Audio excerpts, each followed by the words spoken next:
help expand its fleet of aircraft carriers, the Navy could purchase 2 ships at once. That's on the table right now. It could also coax more life from its oldest carrier.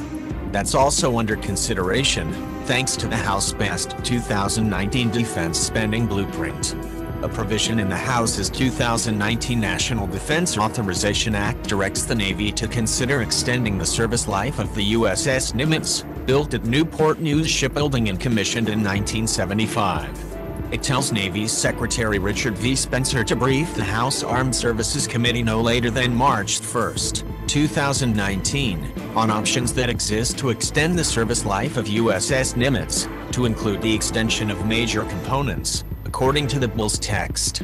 Additionally, such a briefing should include cost estimates and major modernization components. The bill doesn't specify the scope of the work or how many extra years the Nimitz would remain in service.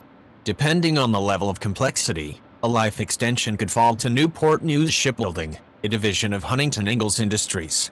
The shipyard is the sole designer, builder and refueler of nuclear-powered carriers. The Navy's 4 public shipyards, including Norfolk Naval Shipyard, can handle more routine maintenance and upgrades of the nuclear fleet. Rep. Rob Whitman, who chairs the House Armed Services Committee panel on sea power, doesn't see anyone proposing a midlife overhaul for Nimitz. That would require defulling the ship's nuclear reactors and cost several $billion. I think what you look at are regular types of shorter-term maintenance, he said.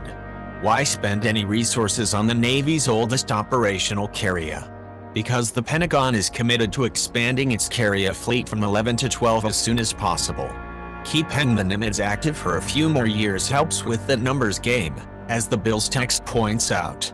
Last year's delivery of the USS Gerald R. Ford to the Navy pushed the carrier fleet up to 11.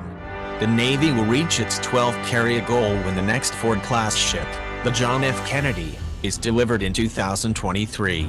But it will quickly drop back to 11 that same year, when the Nimitz is scheduled to be retired, according to the text. Keeping the Nimitz around a few more years prevents the drop.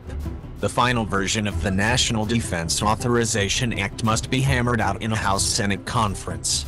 But the House language on Nimitz is simply a directive that the Defense Department will comply with. It doesn't have to be part of the final negotiations.